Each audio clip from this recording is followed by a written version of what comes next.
Hello बच्चों, आज हम लोग थर्मोडायनेमिक्स में सीपी-सीवी रिलेशंस को पढ़कर आए हैं और उसको आगे बढ़ा रहे हैं। एक प्रूफ करने जा रहे हैं, बहुत छोटा सा प्रूफ है जिसको मायर्स इक्वेशन भी बोलते हैं। और क्योंकि हम लोगों ने सीपी-सीवी को बहुत डिटेल में समझ लिया है तो अब इस रिलेशन को समझने में कोई प्रॉब्लम नहीं आएगी आपको। और वैसे भी इस रिलेशन को आप क्लास 11, 12 में कर आए, फिजिक्स में भी कर चुके हैं और केमिस्ट्री में भी कर चुके हैं, तो ये आपके लिए जस्ट रिवीजन जैसा ही है। तो आइए स्टार्ट करते हैं सीपी-सीवी रिलेशन से।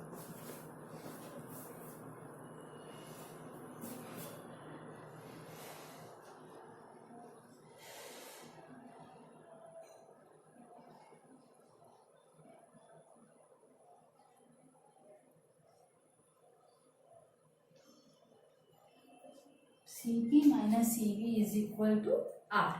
हमको इस रिलेशन R यहाँ पर गैस कांस्टेंट है, ये स्पेसिफिक हीट कैपेसिटी है at constant pressure, specific heat capacity at constant volume, ये आपको पता है। बच्चों, पिछले टर्म पर प्रीवियस लेक्चर में मैंने आप लोगों को बताया था कि कांस्टेंट वॉल्यूम पर Cv बराबर होता है Q upon M delta T, है ना।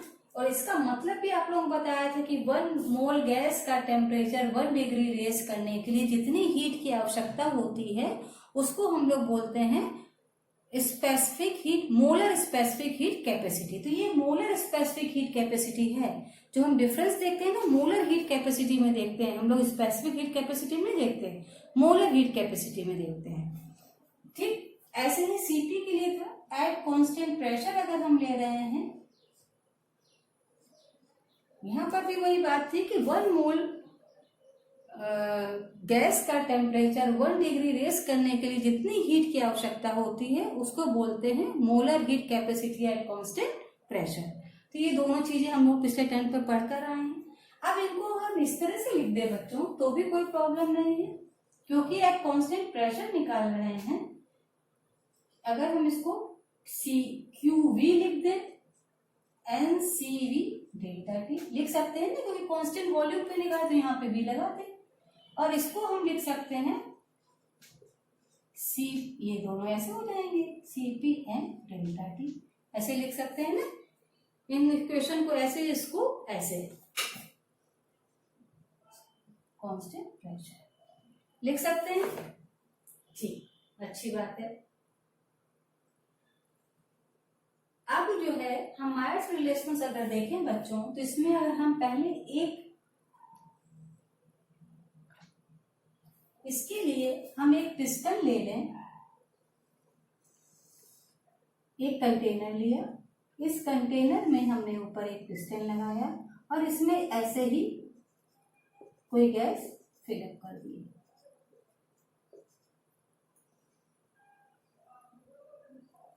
ये पिस्टन क्या है? फिक्स है, मूवेबल नहीं है। पिस्टन क्या है आपका? ये फिक्स है, मूवेबल नहीं है, फिक्स्ड है। मतलब अगर हम टेम्परेचर बढ़ाएंगे भी तो इसमें गैस का एक्सपेंशन नहीं होगा, गैस एक्सपेंड करके ऊपर नहीं जाएगी, पिस्टन ऊपर नहीं उठेगा क्योंकि ये फिक्स ही है। ठीक, तो ये गैस में इसमें यहाँ कहीं भी एक्सपेंशन नहीं हो रहा है। और क्योंकि हम एक कांस्टेंट वॉल्यूम पे ये कंडीशन लेंगे तो यहाँ पर वॉल्यूम उतना ही रहेगा, एक्सपेंशन ऑफ गैस नहीं होगा, ये बात याद रखिए। तो ये हम ले रहे हैं एक कांस्टेंट वॉल्यूम पर, और यहाँ पर जो हमने गैस ली है, ऑफ कोर्स हमने आइडियल गैस ली है। ठीक, और जो गैस ली है उसका कितना लिया है हमने? 1 मोल लिया है। गैस का कितना लिया है? 1 मोल लिया है। आइडियल गैस ली है, पिस्टन फिक्स्ड है, एक्सपेंशन ऑफ गैस नहीं होगा, एक्सपेंड नहीं करेगी वॉल्यूम क्योंकि फिक्स रहता है। हीटिंग कर रहे हैं इसकी,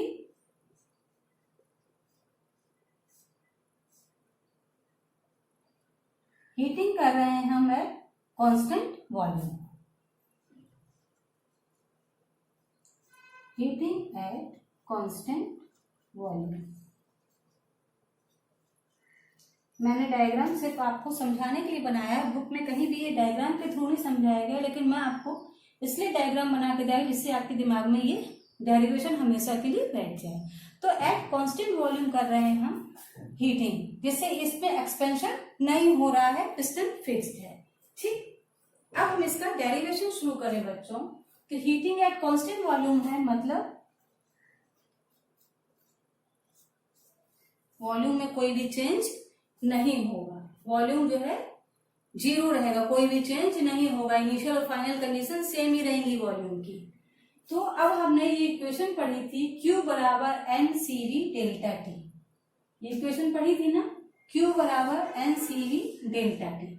ठीक, अब हम इसको अगर देख लें कि हीट दिया है तो थोड़ा बहुत इंटरनल एनर्जी में चेंज हुआ होगा, क्योंकि हीट गई है तो इंटरनल एनर्जी थोड़ी बहुत चेंज हुई होगी।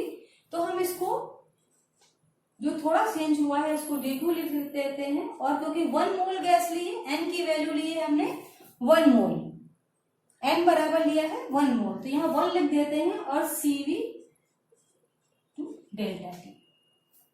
और डेल्टा टी क्यों dt लिखें, क्योंकि टेम्परेचर में भी चेंज हुआ होगा, हम हीटिंग कर रहे हैं तो थोड़ा बहुत टेम्परेचर में जो भी स्मॉल चेंज हुआ हो वो भी हमने यहाँ पर लिख दिया। ठीक, अब वर्क डन अगर हम निकालें,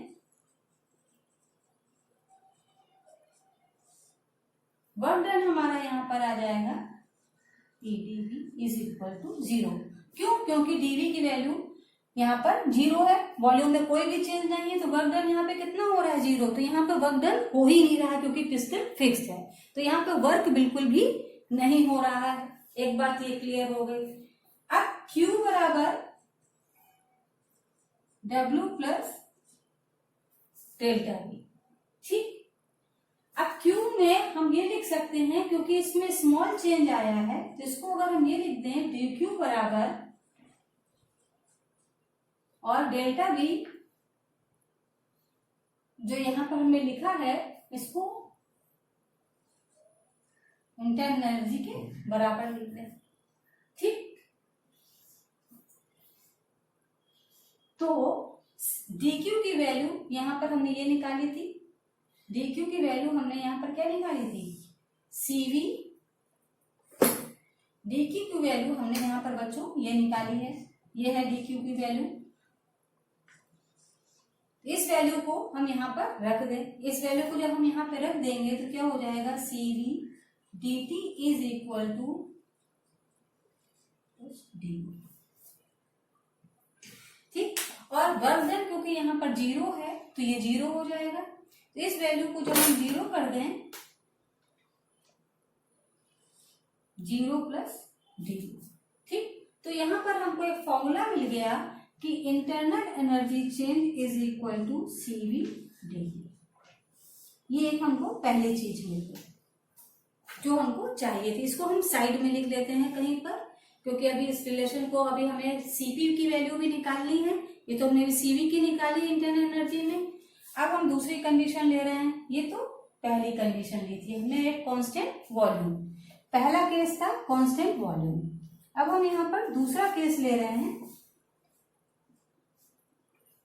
इसको मैं नीचे लिख देती हूँ क्योंकि अभी दूसरा केस लेंगे, यहां पे लिख देती हूँ du बराबर CV dt, ये पहला केस। ठीक, अब ये दूसरा केस लें, यहां पर भी हमने एक कंटेनर लिया और यहाँ पर जो हमने पिस्टन लिया है बच्चों ये मूवेबल है, ये फिक्स नहीं है, ये फिक्स नहीं है, ये मूवेबल है, ये घूम सकता है। तो ये पिस्टन कैसा है आपका मूवेबल, मूव कर रहा है ना। और इसमें ऑफ कोर्स गैस यहाँ पर भी हम दोबारा आइडियल गैस ले रहे हैं और 1 मोल ले रहे हैं। ठीक, यहाँ पर भी हम फिर पहले की तरह हीटिंग कर रहे हैं और हीटिंग करने पर टेम्परेचर हम उतना ही बढ़ा रहे हैं जितना यहाँ बढ़ाया था। यहाँ पर भी हीट करने पर टेम्परेचर जो हमने बढ़ाया था वो dt बढ़ाया था हीट करने पर, और यहाँ पर भी हम टेम्परेचर तब तक बढ़ाएंगे जब तक टेम्परेचर बढ़कर जो है हमारा dt के बराबर ना हो जाए। जानबूझ के हम टेम्परेचर वहां तक बढ़ाएंगे जहां पर हमारा टेम्परेचर dt हो जाए। ठीक है, और ये मूवेबल पिस्टन लगा हुआ है और कंडीशन क्या है हमारी एट कांस्टेंट प्रेशर। यहाँ पर हमने कांस्टेंट वॉल्यूम कंडीशन ली थी, यहाँ पर हम कंडीशन क्या ले रहे हैं कांस्टेंट प्रेशर, मतलब dP इज इक्वल टू 0। तो ये पहली कंडीशन थी आपकी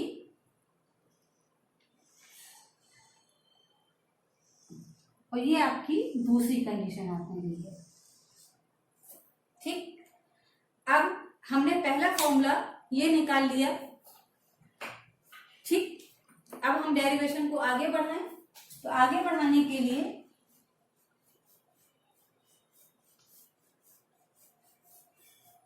अब डेरिवेशन के रिमेनिंग पार्ट को करने के लिए आपको ये दोनों डायग्राम देखना जरूरी था, इसलिए मैंने इसको बनाया यहाँ पे। अब क्या करना है, अब हमारा जो दूसरा फॉर्मूला हमने निकाला था Q बराबर NCP delta T।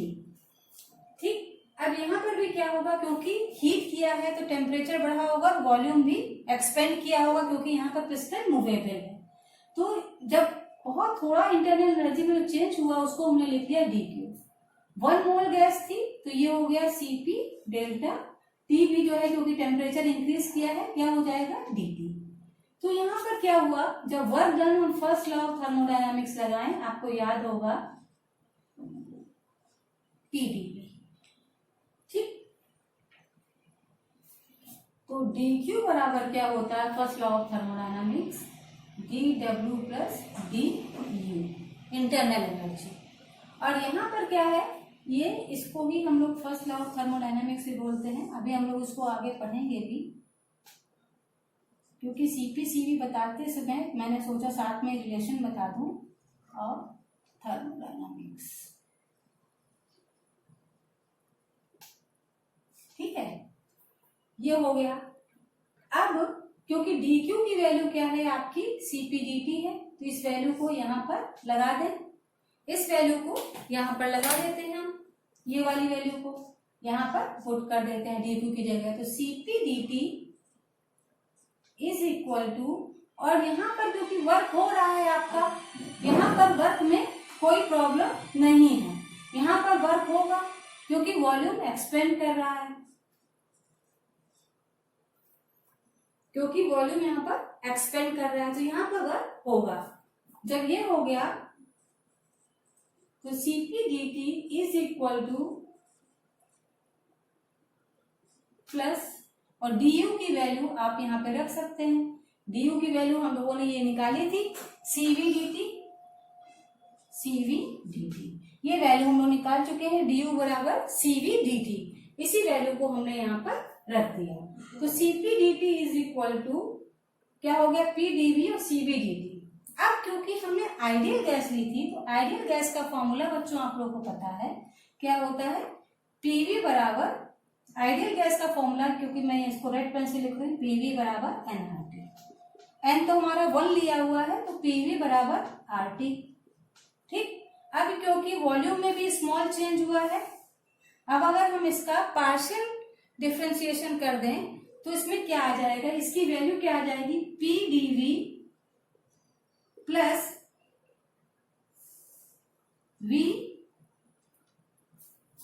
VdP is equal to RT। अब क्योंकि प्रेशर यहाँ पर कांस्टेंट है, dP बराबर 0 है तो ये वैल्यू कट जाएगी, ये 0 हो जाएगी, तो PdV बराबर plus 0 is equal to RT।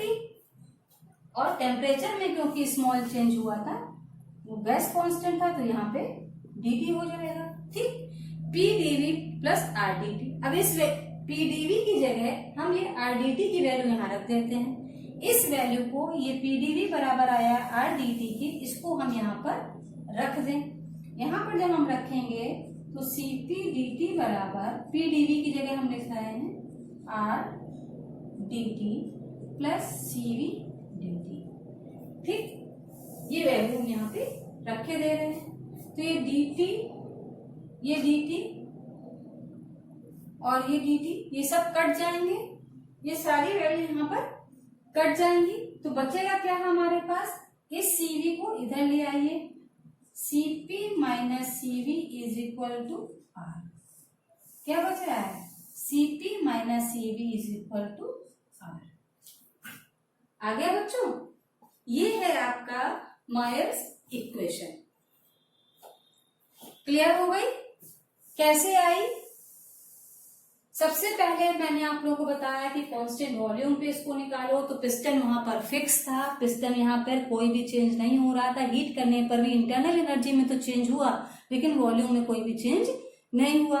जब वॉल्यूम में कोई भी चेंज नहीं हुआ तो हमने इसको Q बराबर NCV डेल्टा के फॉर्मूले पे रखा, और जो वॉल्यूम में चेंज आया वर्क डन 0 हो गया क्योंकि वॉल्यूम में कोई चेंज आया नहीं।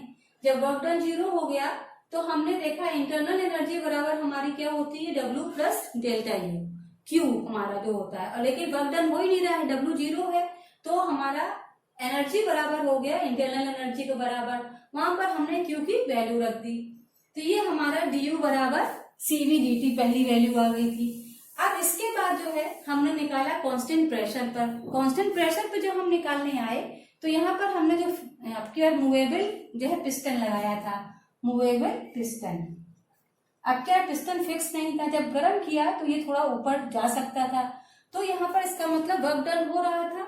इसमें हमने जब वैल्यू पुट की तो ये सॉल्व करने पर आया। फिर हमने कॉन्सेप्ट लिया क्योंकि हमारे पास आइडियल गैस थी, पीवी बराबर एनआरटी, क्योंकि हमने 1 मोल लिया था, एन को हटा दिया, पीवी बराबर आरटी। पी की वैल्यू क्योंकि डिफरेंस जो आया है वॉल्यूम में चेंज हुआ है वो रख दिया, बहुत स्मॉल चेंज हुआ था, पार्शियल डिफरेंशिएशन किया तो इस तरह से ये वैल्यू आई। डीपी वाली वैल्यू 0 हो गई क्योंकि यहाँ पर कांस्टेंट प्रेशर था, तो इस वैल्यू को हमने 0 कर दिया, तो ये वैल्यू इसके बराबर आ गई। यहाँ पर वैल्यू पुटअप की और ये आपका प्रूफ हो गया। तो बच्चों मुझे लगता है कि आपको ये कॉन्सेप्ट क्लियर हो गया होगा, ये अब आप कभी भी नहीं भूलेंगे क्योंकि मैंने कोई डायग्राम इसको आपको समझाया है। तो बच्चों इसको पढ़िए, आराम से घर में रहिए और पढ़ाई करते रहिए, स्वस्थ रहिए। Have a nice day.